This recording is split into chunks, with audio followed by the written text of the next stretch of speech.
नमस्ते। मैं शशि रतन संत Michael academy Bettiah से आज आपको पाठ नेताजी का चश्मा पढ़ाने जा रही हूँ, जिसके लेखक स्वयं प्रकाश जी हैं। उनका जन्म 1947 में इंदौर मध्य प्रदेश में हुआ। आज भी ये लेखन में बहुत सक्रिय हैं। ये मध्यम वर्गीय जीवन के कुशल चितेरे हैं। इनकी कुछ प्रमुख रचनाएं हैं, जैसे सूरज कब निकलेगा, आएंगे अच्छे दिन इत्यादि। इस पाठ में नेताजी के चश्मे के बारे में बताया गया है। नेताजी नेताजी कौन है? नेताजी अर्थात सुभाष चंद्र बोस, जो एक महान स्वतंत्रता सेनानी थे। भारत को स्वतंत्रता दिलाने में उनका महत्वपूर्ण योगदान था। उन्होंने आज़ाद हिंद फौज का निर्माण किया था। जब हम उनको याद करते हैं तो उनका चित्र हमारे दिमाग में आ जाता है। उनके चेहरे पर एक टोपी है, एक चश्मा और फौजी वर्दी, वे हमें बरबस याद आ जाती है। उनका चश्मा अर्थात उन्होंने चश्मे के बारे में, उनके इस चश्मे के बारे में कहानी कही गई है। और क्या है ये कहानी, ये हम देखेंगे। एक कस्बे की कहानी है। कस्बा अर्थात गांव से बड़ा और शहर से छोटा, जहां एक बाजार है। बाजार के बीच में एक चौराहा है। चौराहा अर्थात 4 राहों का समाहार, जहाँ 4 रोड मिलती है उसे चौराहा कहते हैं। उसी चौराहे पर नेताजी सुभाष चंद्र बोस की एक प्रतिमा है। ये पाठ उसी प्रतिमा के इर्द गिर्द घूमती है। इस कहानी में 3 पात्र हैं। एक हवलदार साहब, जो हर 15वें दिन उस कस्बे से गुजरते हैं। दूसरा पनवाड़ी अर्थात पान वाला, जो एक काला मोटा खुशमिजाज आदमी है, हर बात को मजाक में ले लेता है। और तीसरा वह चश्मे वाला, जो बूढ़ा लंगड़ा व्यक्ति है। चारों ओर सीमाओं से घिरे भूभाग का नाम ही देश नहीं होता। देश बनता है उसमें रहने वाले नागरिकों, नदियों, पहाड़ों, पेड़ पौधों, वनस्पतियों, पशु पक्षियों से। और इन सब से प्रेम करना तथा इनकी समृद्धि के लिए प्रयास करने का नाम ही देशभक्ति है। नेताजी का चश्मा कहानी जो है वो एक कैप्टन चश्मे वाले के माध्यम से देश के करोड़ों नागरिकों के योगदान को रेखांकित करती है, जो इस देश के निर्माण में अपने अपने तरीके से सहयोग करते हैं। कहानी यह कहती है कि बड़े ही नहीं, बच्चे भी इसमें शामिल हैं। तो आइए हम नेताजी का चश्मा पाठ से कुछ बातें बताएं। हवलदार साहब को हर 15वें दिन कंपनी के काम के सिलसिले में उस कस्बे से गुजरना पड़ता था। हवलदार साहब जो हर 15वें दिन महीने में 2 बार वो उसी कस्बे से गुजरते थे, क्योंकि उधर से होकर ही उनको अपने ऑफिस जाना होता था। उस कस्बे में कुछ पक्का मकान थे, कुछ बाजार, जिसे बड़ा नहीं बहुत छोटा एक बाजार था। कस्बे में लड़कों का एवं एक लड़कियों का भी स्कूल था। एक सीमेंट का छोटा सा कारखाना था। 2 ओपन एयर सिनेमा घर थे। एक नगर पालिका थी जो ये सारी व्यवस्था देखती थी। कुछ ना कुछ कभी ना कभी वो कार्य करती ही रहती थी। नगर पालिका थी तो कुछ ना कुछ करती ही रहती थी। कभी कोई सड़क पक्की करवा दी, कभी कुछ पेशाब घर बनवा दिए, कभी कबूतरों के लिए छतरी बना दी, कभी अपने कस्बे में कवि सम्मेलन करवा दिया। इसी नगर पालिका के एक उत्साही बोर्ड के द्वारा ये प्रस्ताव आया कि मुख्य बाजार के चौराहे पर नेताजी सुभाष चंद्र बोस की एक संगमरमर की प्रतिमा लगवानी है। ये कहानी उसी प्रतिमा के बारे में है, बल्कि उसके भी एक छोटे से हिस्से के बारे में। पूरी बात का तो अभी तक पता नहीं, लेकिन लगता है कि देश के अच्छे मूर्तिकारों की जानकारी नहीं होने और अच्छे मूर्ति की लागत अनुमान उपलब्ध बजट से कहीं बहुत ज़्यादा होने के कारण काफ़ी समय ऊहापोह यानी कि सोच विचार में, चिट्ठी पत्री में बर्बाद हुआ होगा और बोर्ड की शासनावधि यानी कि शासन करने का जो समय होता है, शासनावधि समाप्त होने की घड़ियों में किसी स्थानीय कलाकार को ही अवसर देने का निर्णय किया गया होगा। और अंत में कस्बे के एक इकलौते हाई स्कूल के इकलौते ड्राइंग मास्टर, मान लीजिए मोतीलाल जी को यह काम सौंप दिया गया होगा, जो महीने भर में मूर्ति बनाकर पटक देने का विश्वास दिला रहे थे। पटक देने का अर्थ होता है कि जैसे तैसे मतलब जल्दी में जो भी वो काम करके पूरा कर देना। जैसा कि कहा जा चुका है कि मूर्ति संगमरमर की थी। टोपी की नोक से कोट के दूसरे बटन तक कोई 2 फुट ऊंची, जिसे कहते हैं बस्ट, यानी कि नेताजी की जो प्रतिमा बनी वो संगमरमर की थी और उनके टोपी के नोक से लेकर दो बटन दूसरे बटन तक जो प्रतिमा बनी, उस प्रतिमा को क्या कहा जाता है? बस्ट कहा जाता है। और सुंदर भी थी वो प्रतिमा। नेताजी सुंदर भी लग रहे थे, कुछ मासूम और कमसिन भी लग रहे थे। फौजी वर्दी में मूर्ति को देखते ही याद आ जाता है, दिल्ली चलो, तुम मुझे खून दो, मैं तुम्हें आज़ादी दूंगा।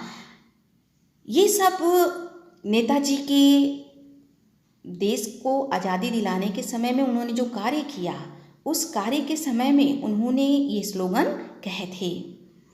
तो उनको उनकी इस प्रतिमा को देखकर ये सारी बातें याद आने लगती है। इस दृष्टि से उस कस्बे के लिए जो भी कार्य हुआ मूर्ति बनाने का, वो सफल और सराहनीय ही था। केवल एक चीज की कसर थी जो देखते ही खटकती थी। नेताजी की आंखों पर चश्मा नहीं था, यानी चश्मा तो था लेकिन संगमरमर का नहीं था। एक सामान्य और सचमुच के चश्मे का चौड़ा काला फ्रेम मूर्ति को पहना दिया गया था। हवलदार साहब जब पहली बार इस कस्बे से गुजरे और चौराहे पर पान खाने रुके, तभी उन्होंने इसे लक्षित किया। उनके चेहरे पर एक कौतुक भरी मुस्कान फैल गई। वाह भाई, यह आइडिया भी ठीक है। मूर्ति पत्थर की लेकिन चश्मा रियल, यानी कि उनको बहुत ही उत्सुकता हुई ये चीज़ देखकर कि बनाने वाले ने संगमरमर की इतनी सुंदर मूर्ति बनाई, लेकिन वो चश्मा बनाना भूल गया। क्या बात रही होगी जो उसने संगमरमर का चश्मा नहीं बनाया, जबकि नेताजी की आंखों पर हमेशा चश्मा रहा करता है। लेकिन चश्मा है, ऐसी बात नहीं है, चश्मा है, लेकिन वो चौड़े फ्रेम का एक चश्मा जो मूर्ति को पहना दिया गया था, वो बिल्कुल ओरिजिनल चश्मा। खैर, हवलदार साहब ये बातें उनके मन में आई, उन्होंने ये सोचा और फिर पान खाया और वहाँ से निकल गए। जीप कस्बा छोड़कर आगे बढ़ गई। तब भी हवलदार साहब इस मूर्ति के बारे में ही सोचते रहे। अंत में वो इस निष्कर्ष पर पहुँचे कि कुल मिलाकर कस्बे के नागरिकों का यह प्रयास सराहनीय ही कहा जाना चाहिए, क्योंकि चलो कुछ भी है, कम से कम उनके मन में ये तो है कि नेताजी चश्मा पहना करते थे, सो उनकी प्रतिमा में भले संगमरमर का चश्मा ना हो, उन्होंने रियल चश्मा पहना दिया। ये बहुत अच्छी बात है। कुल मिलाकर उनको ये बातें ठीक लगी।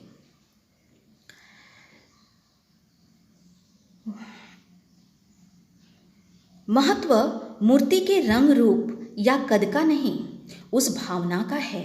वरना तो देशभक्ति भी आजकल मजाक की चीज़ होती जा रही है।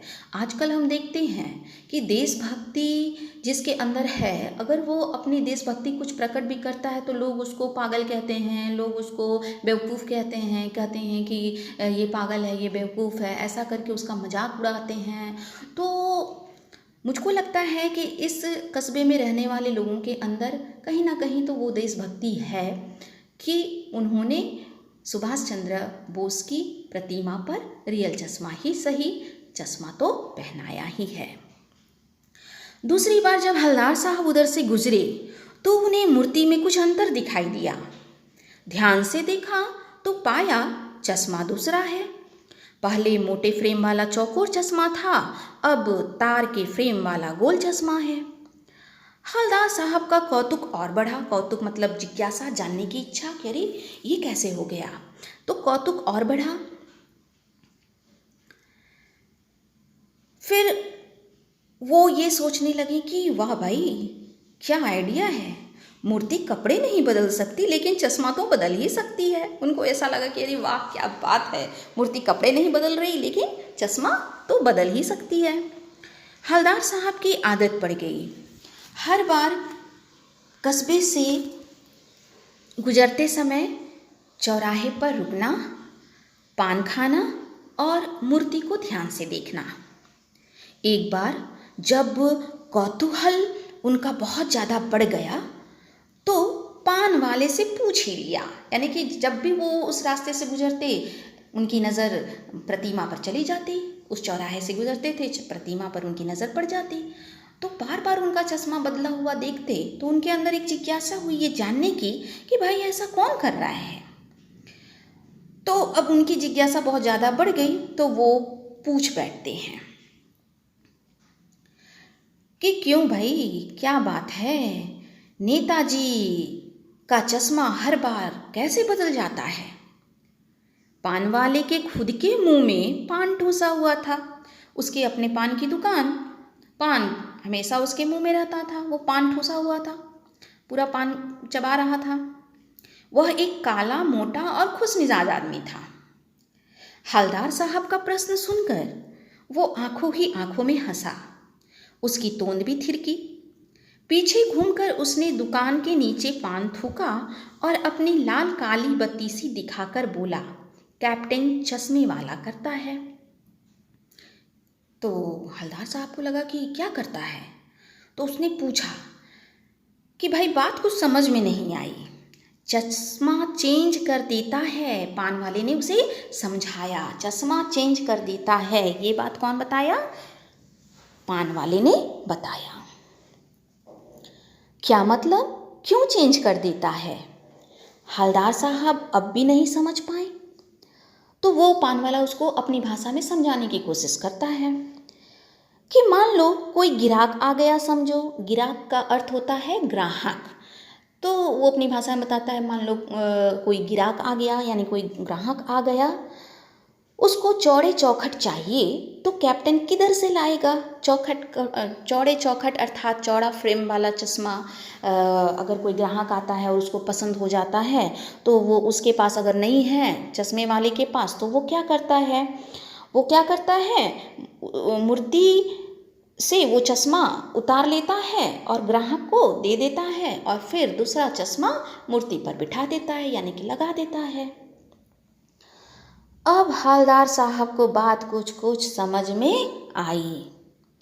ओहो, एक चश्मे वाला है जिसका नाम कैप्टन है, उसे नेताजी की बगैर चश्मे वाली मूर्ति बुरी लगती है, अच्छी नहीं लगती है, बहुत आहत पहुंचता है, उनको बहुत तकलीफ होती है, मानो चश्मे के बगैर नेताजी को असुविधा हो रही हो। इसलिए वह अपनी छोटी सी दुकान में उपलब्ध गिने चुने फ्रेमों में से एक नेताजी की मूर्ति पर फिट कर देता है। लेकिन जब कोई ग्राहक आता है और उसे वैसे ही फ्रेम की ज़रूरत होती है जैसा मूर्ति पर लगा होता है, तो कैप्टन चश्मे वाला मूर्ति पर लगा फ्रेम संभवतः नेताजी से क्षमा मांगते हुए लाकर ग्राहक को दे देता है और बाद में नेताजी को दूसरा फ्रेम लौटा देता है। वाह भाई, क्या आइडिया है। लेकिन फिर हवलदार साहब पूछते हैं कि एक बात अभी भी समझ में नहीं आई। हवलदार साहब ने पान वाले से फिर ये प्रश्न पूछा, नेताजी का ओरिजिनल चश्मा कहाँ गया? यानी कि नेताजी तो हमेशा देखे गए हैं चश्मे में ही, और अब वो जानना चाहते हैं कि भाई इनका ओरिजिनल चश्मा कहाँ गया, जो बार बार इनका फ्रेम चेंज होता रहा है ओरिजिनल चश्मे से। पान वाले के लिए ये एक मज़ेदार बात थी, वो उसका मजाक बना के चलता था, उसके लिए तो ये एक मजाक की बात थी।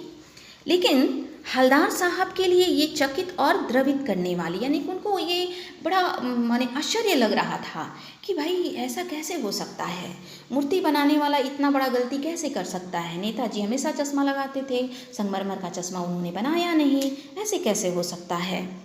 तो ये बहुत उनको मतलब आश्चर्य लग रहा था ये सब चीज़ पर।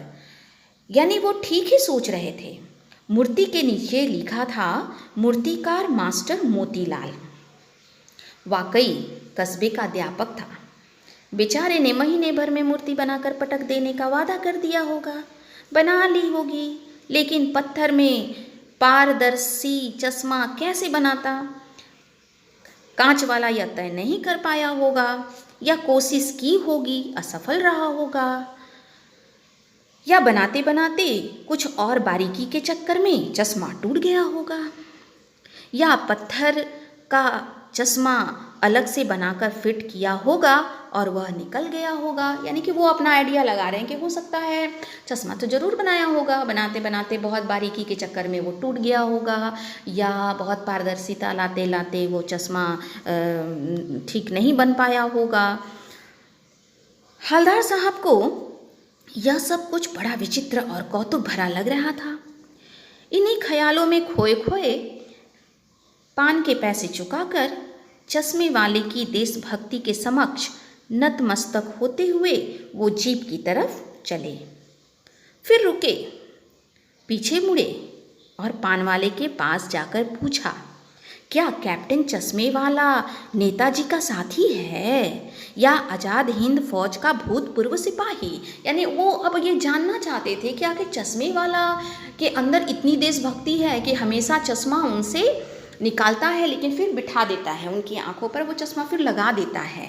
क्या बात है, कहीं ऐसा तो नहीं कि वो नेताजी का कोई मित्र हो या आज़ाद हिंद फौज का भूतपूर्व सिपाही हो? वो जानना चाहता था, इसलिए वो अपनी जीप से फिर वापस लौट कर आता है और पान वाले से पूछता है। पान वाला नया पान खा रहा था। पान पकड़े पकड़े अपने हाथ को मुंह से 1.5 इंच दूर रोककर उसने हवलदार साहब को ध्यान से देखा, फिर अपनी लाल काली बत्तीसी दिखाई और मुस्कुराकर बोला, नहीं साहब, वो लंगड़ा क्या जाएगा फौज में, पागल है पागल, वो देखो आ रहा है, आप उसी से बात कर लो, फोटो वोटो छपवा दो कहीं उसका। यानी कि अब पान वाला नया पान खा रहा था। जब हवलदार साहब आए दोबारा पूछने के लिए तो पान वाला अपना नया पान खा रहा था, उसकी पान की दुकान है, पान खाता रहता है दिन भर। तो जब हवलदार साहब ने पूछा तो कहा कि नहीं नहीं, वो क्या जाएगा, आज़ाद हिंद फौज का कैसे सिपाही हो सकता है, वो तो एक लंगड़ा सा बूढ़ा सा व्यक्ति है। अरे देखो देखो वो आ रहा है, आप उसी से पूछ लो, वो पागल है पागल। यानी कि जो जिसके मन में देशभक्ति है, जो अपने देश के उन स्वतंत्रता सेनानियों के को नतमस्तक है, वो उनको श्रद्धापूर्वक देखता है, इज्जत देता है, ऐसे लोगों को दुनिया पागल कहती है। तो ये बात बहुत बुरा लगा हवलदार साहब को, बुरा लगने वाली बात भी है। हवलदार साहब को पान वाले द्वारा एक देशभक्त का इस तरह मजाक उड़ाया जाना अच्छा नहीं लगा। मुड़कर देखा तो अवाक रह गए। एक बेहद बूढ़ा मरियल सा लंगड़ा आदमी, सिर पर गांधी टोपी और आँखों पर काला चश्मा लगाए, एक हाथ में एक छोटी सी संदूकची यानी कि लोहे का बना हुआ एक बॉक्स पतला सा है ना, संदूकची और दूसरे हाथ में एक बांस पर टंगे बहुत से चश्मे लिए अभी अभी उस गली से निकल रहा है और एक बंद दुकान के सहारे अपना वो बांस टिका रहा है। बांस जो खिलौना वगैरह सजाते हैं, रखते हैं, फेरी वाले फेरी लगाते हैं, फेरी वाले की अपनी कोई दुकान नहीं होती है और वो लोग अपना फेरी फुटपाथ पे कहीं भी लगाते हैं। तो हवलदार साहब देख रहे हैं कि अरे वाह, ये बूढ़ा सा व्यक्ति है, काला चश्मा लगाया है, हाथ में एक हाथ में संदूकची है और एक हाथ में बांस का वो लकड़ी का वो बना हुआ है जिसमें चश्मे लटके हुए हैं और एक दुकान से वो उसको टिका रहा है, लगा रहा है, रख रहा है। बेचारे की दुकान भी तो नहीं है, फेरी लगाता है। हवलदार साहब चक्कर में पड़ गए। पूछना चाहते थे इसे कैप्टन क्यों कहते हैं। अब उनके अंदर ये जिज्ञासा है कि इस चश्मे वाले को लोग कैप्टन के नाम से क्यों जानते हैं, कैप्टन चश्मे वाला इसको क्यों कहते हैं, तो ये जानने की जिज्ञासा थी। सो उसने कहा, पान वाले से फिर पूछ बैठा, क्या है इसका वास्तविक नाम। वो जानना चाहता था कि इसका वास्तविक नाम क्या है। इसे कैप्टन चश्मे वाले लोग कहते हैं, लेकिन वो तो चश्मा बेचता है ना, चश्मे बेचने वाला है, तो उस कैप्टन चश्मे वाले क्यों बोलते हैं। क्या इसका रियल नाम कैप्टन ही है या कुछ और है। लेकिन पान वाले ने साफ बता दिया था कि अब वह इस बारे में और बात करने को तैयार नहीं है। पान वाले अब सोच रहा था कि ये बहुत हमको खखोर रहा है, तब से बहुत हमको विचलित कर रहा है, तब से ये पूछे जा रहा है, मेरा अभी ग्राहक के आने का टाइम है। सो अब उसने इनकार कर दिया कि भाई मैं अब इसके बारे में और कोई बात नहीं करूँगा। उधर ड्राइवर भी बेचैन हो रहा था, काम पर भी जाना था। खैर, हवलदार साहब जीप में बैठकर चले गए। 2 साल तक हवलदार साहब अपने काम के सिलसिले में उस कस्बे से गुजरते रहे और नेताजी की मूर्ति में बदलते हुए चश्मे को देखते रहे। यानी कि 2 साल तक वो लगातार उसी कस्बे से गुजरते रहे अपने काम के सिलसिले में, और जब भी उस कस्बे से गुजरते एकाएक उनकी नज़र प्रतिमा पर चली जाती, क्योंकि वो देख रहे थे कि नेताजी का रोज़ रोज़ चश्मा बदल जाता है। सो उनकी भी जिज्ञासा थी ये जानने की कि भाई ये नेताजी का चश्मा कैसे बदल जा रहा है, आज नेताजी कौन सी चश्मा लगा कर बैठे हैं, नेताजी कौन सा चश्मा लगाए होंगे। तो ये देखने की उसकी आदत पड़ गई थी। कभी कभी वो देखते कि गोल चश्मा उनकी आंखों पर होता, कभी चौकोर चश्मा, कभी लाल, कभी काला, कभी धूप का चश्मा, कभी बड़े कांचों वाला गोगो चश्मा, पर कोई ना कोई चश्मा होता जरूर था उनकी आंखों पर। ऐसा नहीं था कि किसी दिन भी चश्मा नहीं था, कोई ना कोई चश्मा उनकी आंखों पर हमेशा लगा होता था। हवलदार साहब को कुछ टाइम मिल जाता था, वो अपनी खुशी प्रकट कर लेते थे उस नेताजी की प्रतिमा को देखकर। फिर एक बार ऐसा हुआ कि मूर्ति के चेहरे पर कोई भी कैसा भी चश्मा नहीं था। उस दिन पान की दुकान भी बंद थी, चौराहे के अधिकांश दुकानें बंद थी। अब तो नेताजी की आंखों में आज चश्मा नहीं है, क्या बात हो गया भाई, किससे पूछें, आज तो सारी दुकानें भी बंद हैं, पान वाले का भी दुकान बंद है। अगली बार भी मूर्ति की आंखों पर चश्मा नहीं था। फिर वो वहाँ से चले गए, दूसरी बार फिर आए वो काम के सिलसिले में, तो देखा कि अरे अभी भी उनकी आंखों पर चश्मा नहीं था। हवलदार साहब ने पान की दुकान में जाकर पान खाया और धीरे से पान वाले से पूछा, क्यों भाई, क्या बात है, आज तुम्हारे नेताजी की आंखों पर चश्मा नहीं है। पान वाला उदास हो गया। उसने पीछे मुड़कर मुंह का पान नीचे थूका और सिर झुकाकर अपनी धोती के सिरे से आंखें पोंछता हुआ बोला, साहब कैप्टन मर गया। और कुछ नहीं पूछ पाए हवलदार साहब। कुछ पल चुपचाप खड़े रहें, फिर पान के पैसे चुकाकर जीप में आ बैठे और रवाना हो गए।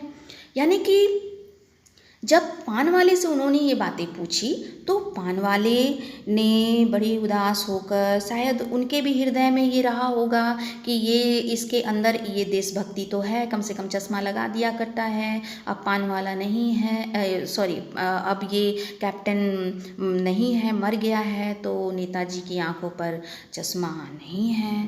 तो उसकी आंखों में थोड़ा आंसू तो आया, उसने आंखों को पोंछा और पोंछते हुए उसने कहा कि साहब, कैप्टन मर गया।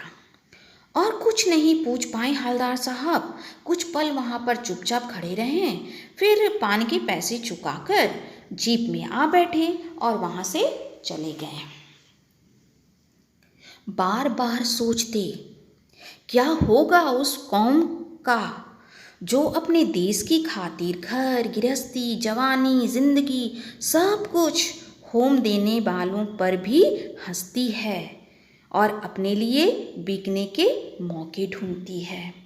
कहने का तात्पर्य है कि वो बार बार अब जीप में जा रहे हैं ऑफिस, तो वो बार बार ये सोच रहे हैं कि क्या होगा इस देश का, जिसने देश की खातिर अपना घर गृहस्थी, अपनी पूरी जिंदगी, अपनी पूरी जवानी देश के नाम कर दी। आज उसके लिए भी हमारे देश के लोगों के अंदर देशभक्ति नहीं है। क्या होगा हमारे देश का? दुखी हो गए, बहुत दुखी हो गए। 15 दिन बाद फिर उसी कस्बे से गुजरे।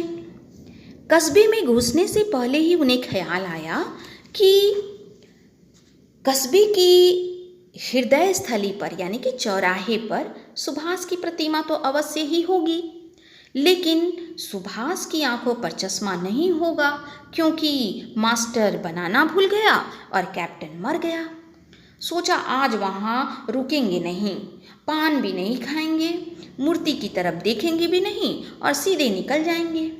ड्राइवर से भी कह दिया, चौराहे पर आज हमें रुकना नहीं है, आज बहुत काम है, पान आगे कहीं खा लेंगे। यानी कि वो अब बोलने लगे अपने ड्राइवर से कि, क्योंकि उनको बहुत दुख था अंदर से कि आज मैं जाऊंगा, फिर उनकी आंखों पर चश्मा नहीं होगा, मुझे अच्छा नहीं लगेगा, मैं आज नहीं रुकूंगा कस्बे के पास, पान वाले की दुकान के पास भी नहीं जाऊंगा, पान भी नहीं खाऊंगा और मैं वहाँ से निकल लूँगा। ड्राइवर को भी कह दिया चौराहे पर हमें रुकना नहीं है, आप गाड़ी आगे बढ़ा लेना। लेकिन आदत से मजबूर थे, वो उसी रास्ते से बराबर जाया करते थे, आदत से मजबूर थे। चौराहा आते ही मूर्ति की तरफ उनकी नज़र उड़ गई।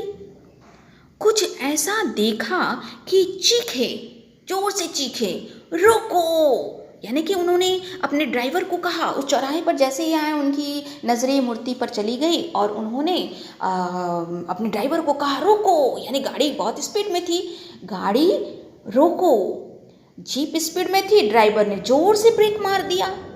रास्ता चलते लोग देखने लगे, जीप रुकते ना रुकते हवलदार साहब जीप से कूदकर तेज तेज कदमों से मूर्ति की तरफ लपके और उसके ठीक सामने जाकर अटेंशन में खड़े हो गए। यानी वो जब मूर्ति को देखते हैं तो उनका मन एकदम उछल जाता है, वो एकदम अपने आप को रोक नहीं पाते हैं। ड्राइवर को बोलते हैं ड्राइवर गाड़ी रोको। अभी गाड़ी रुक ही रही है जब तक ये गाड़ी का दरवाज़ा खुल के बाहर निकल आते हैं और दौड़ कर जाते हैं उस प्रतिमा के पास और अटेंशन में जाकर खड़े हो जाते हैं।